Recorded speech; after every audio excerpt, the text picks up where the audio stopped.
बिस्मिल्लाहिर्रहमानिर्रहीम अस्सलाम वालेकुम स्टूडेंट्स। आज जो हमारा नेक्स्ट टॉपिक है that is about the components of the blood. Blood के कंपोनेंट्स हमने पढ़ने शुरू किए थे। ऐसे हमने पहला कंपोनेंट कौन सा पढ़ा था ब्लड का? Blood plasma. क्या पढ़ा था? Blood plasma. और ये कितने परसेंट था? 55%। कितने परसेंट था? आज हमने जो पढ़ना है दैट इज़ ब्लड सेल्स, या फिर एक और लफ्ज़ भी कहा था हमने, ब्लड सेल्स होते हैं या साथ में क्या होती हैं? Cell like bodies. Blood cells या फिर सेल लाइक बॉडीज़। क्लियर? अब हम ये जो सेल लाइक बॉडीज़ हैं ये कितने परसेंट काउंट की थी हमने? 45%। कितने परसेंट थी? 45%। ठीक है, तो इसमें हम ज़रा देखें तो ये जो ब्लड सेल्स हैं ये जो और सेल लाइक बॉडीज़ हैं ये तीन हैं हमारे पास। ये क्या है? तीन है। ठीक है, उसमें नंबर 1 पे हमारे पास जो है रेड ब्लड सेल्स हैं। क्या हैं? Red blood sales. ठीक है, और दूसरे नंबर पे हमारे पास क्या है? White blood sales. डब्ल्यू भी बड़ा, ये सारे बड़े एब्रीविएशन लिखने। तीसरे नंबर पे जो है जिनको हम सेल लाइक बॉडीज कहते हैं वो हमारे पास प्लेटलेट्स हैं। क्या हैं? प्लेटलेट्स हैं। वो क्या हैं? प्लेटलेट्स। क्लियर? अब जरा देखो, red blood sales, white blood cells and platelets, इनका दूसरा दूसरा नाम लिखा है बुक ने। ठीक, वो कैसे याद करेंगे हम? देखो यहाँ पे आर आ रहा है तो इनका दूसरा नाम होता है एरिथ्रोसाइट्स। क्या होता है? एरिथ्रोसाइट्स। याद रहेगा, साइट्स का मतलब होता है सेल, साइट का मतलब होता है सेल। तो रेड ब्लड सेल्स का दूसरा नाम एरिथ्रोसाइट्स। वाइट ब्लड सेल्स का दूसरा नाम ल्यूकोसाइट्स। क्या नाम होता है इनका? ल्यूकोसाइट्स भी कह देते हैं, ल्यूको भी कह देते हैं, LEU। ठीक है, ल्यूकोसाइट्स या के से भी लिख देते हैं ल्यूकोसाइट। जैसे आपने ल्यूकोप्लास्ट पढ़े थे, याद है ल्यूकोप्लास्ट? तो ल्यूकोप्लास्ट का कलर कैसा था? ल्यूकोप्लास्ट का कलर कलरलेस। कैसे थे? कलरलेस। ठीक है, और एरिथ्रोसाइट्स क्या है? ये रेड ब्लड सेल्स हैं तो इनका कलर रेड होगा। फिर हम प्लेटलेट्स, प्लेटलेट्स का दूसरा नाम है थ्रोम्बोसाइट्स। क्या है? थ्रोम्बोसाइट्स। ठीक है, और प्लेटलेट्स वो सेल्स हैं जो प्रॉपर सेल कहलाने के काबिल, जो क्या है एक्चुअली? सेल लाइक बॉडीज हैं। ये क्या है? सेल लाइक बॉडीज हैं। तो हमने कहा कि हमारे पास दो किस्म के मेजर सेल्स हैं, ब्लड सेल्स, और तीसरी जो मेन चीज़ है that is cell like bodies. उनमें रेड ब्लड सेल्स, दूसरा नाम याद कहाँ से रखेंगे? आर से रेड और आर से एरिथ्रोसाइट्स। ठीक है, वाइट ब्लड सेल्स वाइट हैं तो ल्यूकोसाइट्स भी कलरलेस थे। ल्यूकोसाइट्स भी क्या थे? कलरलेस। तो इसलिए इनका कोई कलर नहीं है तो इसलिए हम इनको वाइट कह देते हैं, white blood cells. Cell like bodies जो हैं उनका दूसरा जो प्रॉपर नेम है दैट इज प्लेटलेट्स, और दूसरा नाम थ्रोम्बोसाइट्स। तो आज हम जो है वो सबसे पहले RBCs को डिस्कस करते हैं। तो बच्चा RBCs को डिस्कस करने से पहले तो इनका दूसरा नाम हम देखते हैं। क्या नाम था इनका दूसरा नाम? एरिथ्रोसाइट्स। अब मैं आपको जनरल प्लान बता देता हूँ, हमने इनमें चीज़ें याद क्या करनी है। सबसे पहले तो इनकी कंपोजिशन हम देखेंगे। सबसे पहले इनकी क्या देखेंगे? कंपोजिशन के ये बने किस चीज़ के होते हैं। ठीक है, उसके बाद इनके नंबर देखेंगे। उनके बाद इसके क्या देखेंगे? कि कितनी तादाद में हमारी बॉडी में होते हैं। ठीक है, उसके बाद इनका फंक्शन देखेंगे। क्लियर? फिर इनकी हम फॉर्मेशन देखेंगे। इनकी क्या देखेंगे? फॉर्मेशन, कि ये बनते कहाँ पर है, बनते कहाँ पर है।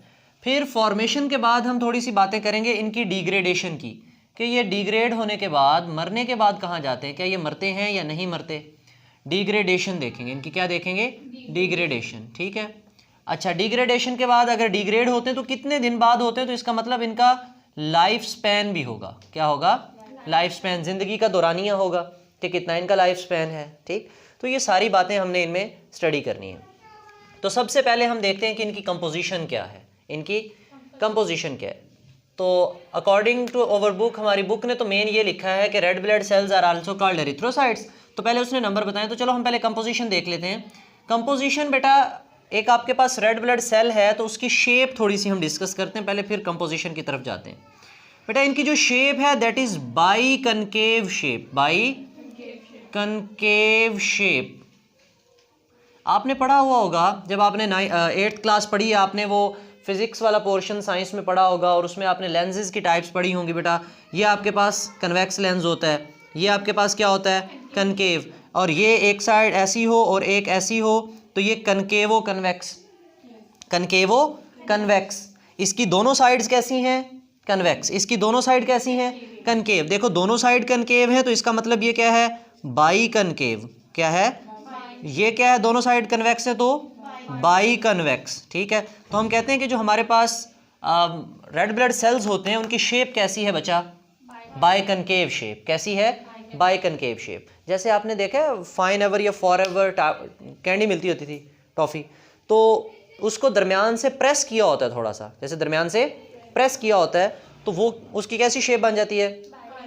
By concave. ठीक है, बिल्कुल वैसी ही शेप के हमारे पास क्या होते हैं? ब्लड सेल्स होते हैं। या ऐसे समझो कि आपके पास आटे का पेड़ा है, रोटी बनाने के लिए जो बनाते हैं, ठीक है, उसको आपने दरमियान से यूं पकड़ के प्रेस कर दिया, दरमियान से थोड़ा सा प्रेस कर दिया, ठीक है, तो वो क्या बन जाएगी शेप उसकी? By concave shape. क्या बन जाएगी? By concave shape. तो बाई कनकेव शेप है इनकी। और कंपोजिशन के हवाले से देखें तो हम कहते हैं अबाउट 95% पोर्शन। कितना पोर्शन? ये जो 95% हिस्सा है इसका, that is made by the haemoglobin. उसमें क्या होती है? हीमोग्लोबिन। हीमोग्लोबिन जिसका एब्रीवेशन क्या होता है? HB। जिसका एब्रीवेशन क्या होता है? HB। बात समझ आई यहां तक कि नहीं आई? हीमोग्लोबिन क्या है? Haemoglobin is a iron containing pigment. ये क्या है? आयरन कंटेनिंग पिगमेंट है और ये हमारे ब्लड में होता है। और ये हमारे ब्लड में होता है। ठीक है, लेट के ये आपके पास हमारा ब्लड सेल है, ये हमारा क्या है? उसका ऐसे समझो कि 95% हिस्सा किस चीज़ पर मुश्तमिल है? इधर सारी क्या पड़ी हुई है? Globular haemoglobin. हीमोग्लोबिन एक प्रोटीन है, ग्लोबिन एक प्रोटीन है, और साथ में जो हीम है ना वो आयरन कंटेनिंग पिगमेंट। तो ये दोनों मिलके मॉलिक्यूल जो बनाते हैं उसका नाम क्या है? हीमो। और याद रखना हमारी बॉडी में जो ऑक्सीजन ले जाने का काम है, जो ऑक्सीजन ले जाने का काम है, वो किसका काम है? हीमोग्लोबिन का। इसका मतलब ये है कि रेड ब्लड सेल में मेजर ज्यादा चीज कौन है? हीमोग्लोबिन। रेड ब्लड सेल में मेजर चीज कौन है? हीमोग्लोबिन। तो उसका फंक्शन हम यहीं से देख लेते हैं ना कि अगर उसमें हीमोग्लोबिन है 95% तो उसका काम क्या है बेटा? Oxygen transport and storage. And storage. Storage से मुराद लेट मेरे लंग्स थे, सांस लिया, ऑक्सीजन गई लंग्स में, लंग्स से ऑक्सीजन रेड ब्लड सेल्स ने ले ली, ब्लड में चली गई। लंग्स से ऑक्सीजन किस में चली गई? ब्लड में। और ब्लड में कौन से सेल्स थे? Red blood sales. तो ये रेड ब्लड सेल्स ने ऑक्सीजन ले ली। ठीक है, अब वो रेड ब्लड सेल ने अपने पास थोड़ी देर के लिए रखी और वो ब्लड सर्कुलेट कर रहा है बॉडी में। वो ब्लड क्या कर रहा है बॉडी में? वो एक जगह से दूसरी जगह जा रहा है। ठीक है, तो जब एक जगह से दूसरी जगह जा रहा है हमारे पास, तो जाते हुए क्या उसने यूज़ कर लिए या स्टोर रखी है? स्टोर की है। जाते हुए उसने अपने पास कंजर्व रखी है, उसने इस्तेमाल नहीं की। ये बात समझ में आई? उसने इस्तेमाल नहीं की। तो इसका मतलब एक तो उसने ऑक्सीजन को एक जगह से दूसरी जगह पहुंचाया, एक जगह से दूसरी जगह पहुंचाने का काम था, तो क्या किया उसने? ऑक्सीजन की ट्रांसपोर्ट। और कुछ टेम्परेरी उसने आर्जी तौर पे अपने पास उसको रिजर्व भी रखा, स्टोर करके भी रखा। तो इसका मतलब आपके पास रेड ब्लड सेल में काम करने वाली चीज़ कौन है? इसी हीमोग्लोबिन की वजह से आपके रेड ब्लड सेल में क्या खसूसियत आती है कि वो किसको ट्रांसपोर्ट करता है? ऑक्सीजन को ट्रांसपोर्ट करता है। किसको ट्रांसपोर्ट करता है? ऑक्सीजन को ट्रांसपोर्ट करता है। अच्छा, बाकी 5% क्या है फिर? डिफरेंट एंजाइम्स हैं। डिफरेंट एंजाइम्स हैं। 5% क्या है? Different enzymes. वो एंजाइम किस काम आते हैं? वो जब आपके रेड ब्लड सेल में ऑक्सीजन जाती है ना, तो क्या ऑक्सीजन को वहाँ पे कोई केमिकल रिएक्शन की ज़रूरत नहीं है उस सेल के साथ बाइंड करने, हीमोग्लोबिन के साथ बाइंड करना है ना उसने, तो उस ऑक्सीजन को बाइंड करवाने में और उतारने के लिए जो केमिकल रिएक्शन होगा और उस केमिकल रिएक्शन को कैटालाइज करने के लिए वहाँ पे क्या पड़े हुए हैं? एंजाइम्स। तो वो एंजाइम्स जो हैं वो हेल्प कर रहे होंगे। वो सारे 5% नहीं है, साथ में कुछ मेटाबोलाइट्स भी हैं, साथ में कुछ, और साथ में कुछ वाटरी साइटोप्लाज्म भी है। ये बात समझ आई? आप कहोगे देखो हमने तो सेल डिस्कस किया, एक आम तौर पे जो भी हम आज तक चैप्टर नंबर 4 पढ़ते हैं तो सेल बनाते हैं, उसके सेंटर में क्या बना देते हैं? इसमें न्यूक्लियस बनाया मैंने? नहीं, इसमें न्यूक्लियस की जगह ही नहीं बची। इसमें न्यूक्लियस की, अच्छा अगर न्यूक्लियस नहीं है तो फिर ये सेल कैसे हैं? इनकी फॉर्मेशन में ये बात हम पॉइंट डिस्कस करेंगे। अच्छा बेटे, उसके बाद नंबर पे आ जाओ। हम कहते हैं कि इनके जो नंबर हैं वो 5 to 5.5 मिलियन। 5 to 5.5 million. कितने? 5 to 5.5 मिलियन पर मिलीमीटर क्यूब, पर मिलीमीटर क्यूब। 1 मिलीमीटर क्यूब में, 1 मिलीमीटर क्यूब में आपके पास कितने सेल्स होते हैं? ये मिलीमीटर क्यूब का क्या मतलब है? 1 मिलीमीटर देखा है आपने स्केल के ऊपर? जो आपके पास एक स्केल होता है, ऑर्डिनरी स्केल है, उसके पास उसके ऊपर 1 सेंटीमीटर होता है 10 लाइनों के बाद, यहाँ 1 लिखा होता है यहाँ, और दरमियान में 10 लाइन होती हैं, वो 1 मिलीमीटर है। ये क्या है?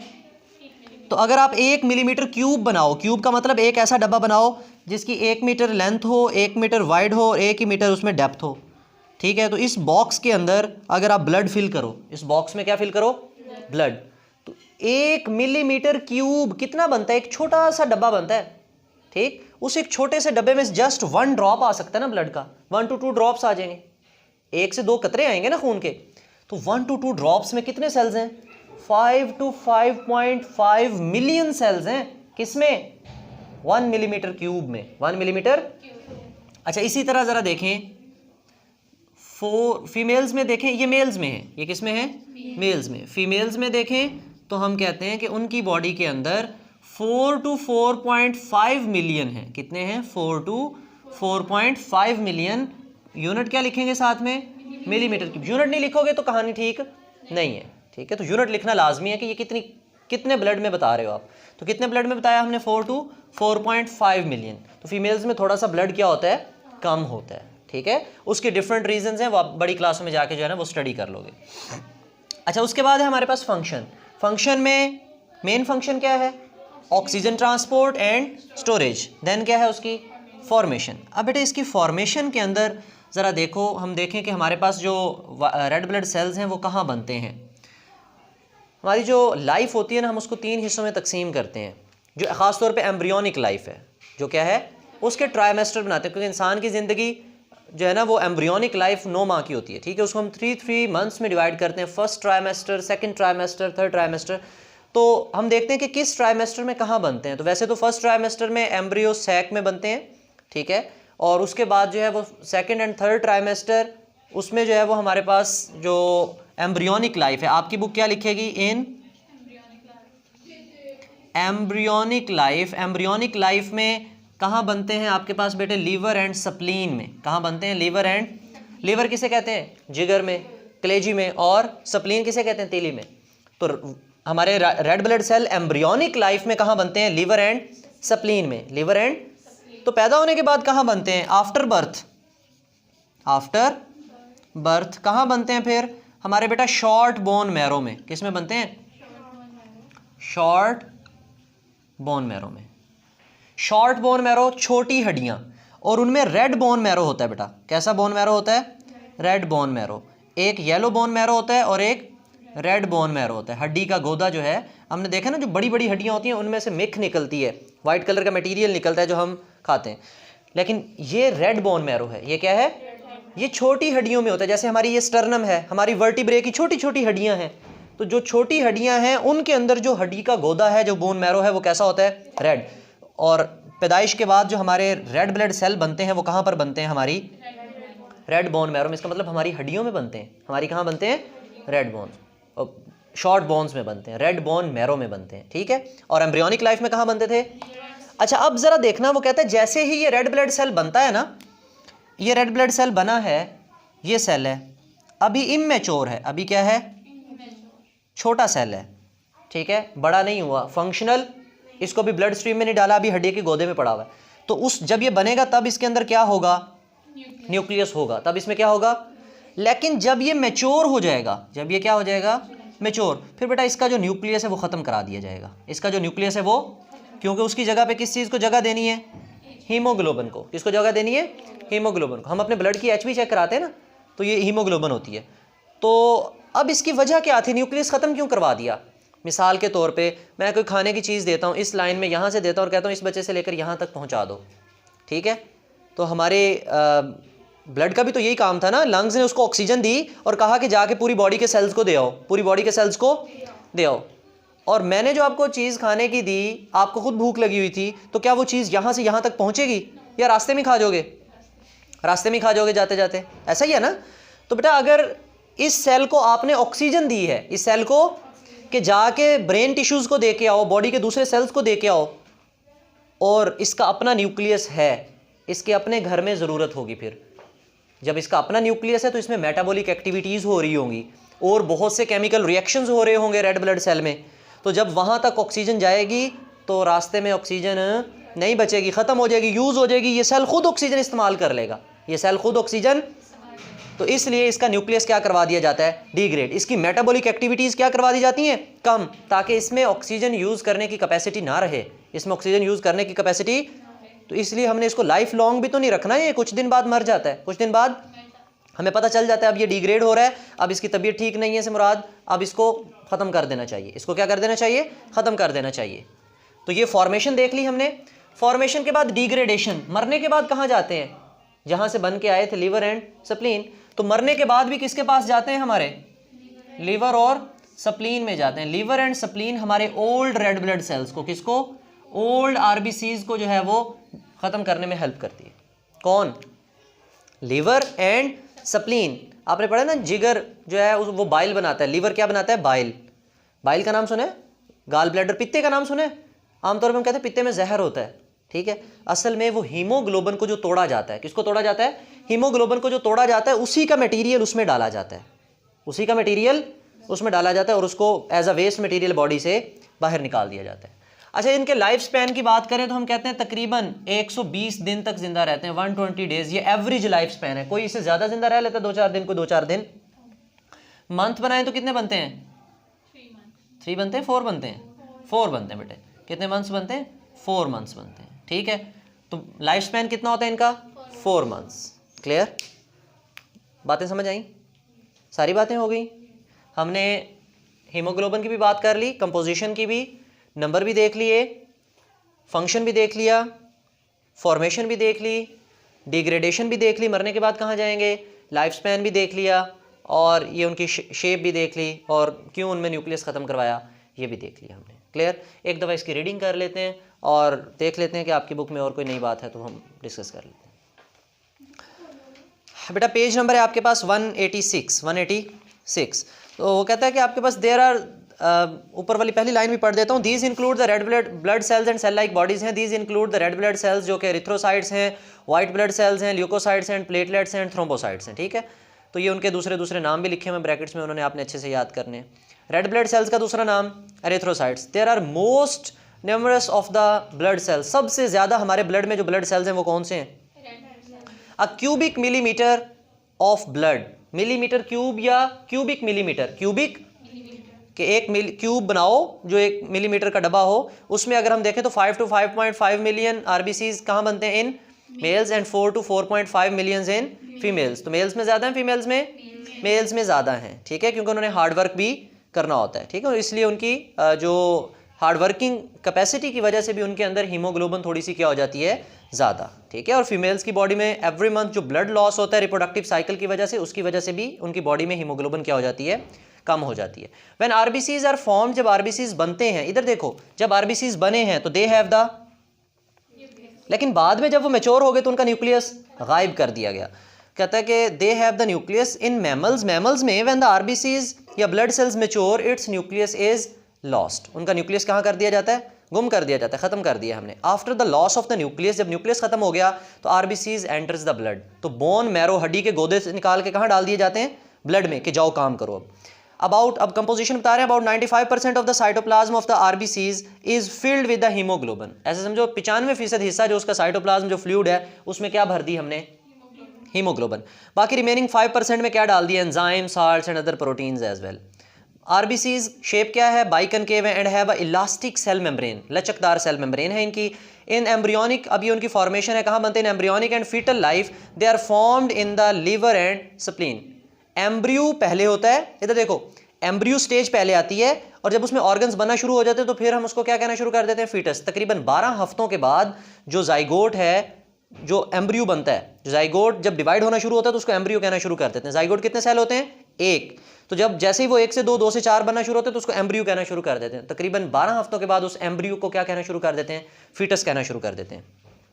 दे आर फॉर्म्ड इन लीवर, मतलब एम्ब्रियोनिक लाइफ में या फिटल लाइफ में लीवर और स्प्लीन में बनते हैं। इन अडल्ट्स, जब हम बड़े हो जाते हैं या after birth, they are formed in the red bone marrow of the short and flat bones, छोटी और चिपटी हड्डियों में, वो मैंने बता दी, सच एज स्टर्नम, रिब्स, पसलियाँ और वर्टिब्रे, पीछे बैकबोन वर्टिब्रल कॉलम की। अब एवरेज लाइफ स्पैन है of the RBCs is about 4 months 120 days, after which it breaks down in liver and spleen by the phagocytosis. आप एक प्रोसेस पढ़ोगे phagocytosis, पढ़ी थी आपने, cellular injection, intake of bulky material, जो दूसरे सेल्स हैं वो सेल्स को इनगल्फ कर लेते हैं मटेरियल को, सॉलिड मटेरियल को। साइड बॉक्स देखो, इन नॉर्मल प्रोसेस या in normal person sorry about 2 to 10 million red blood cells are formed and destroyed every second.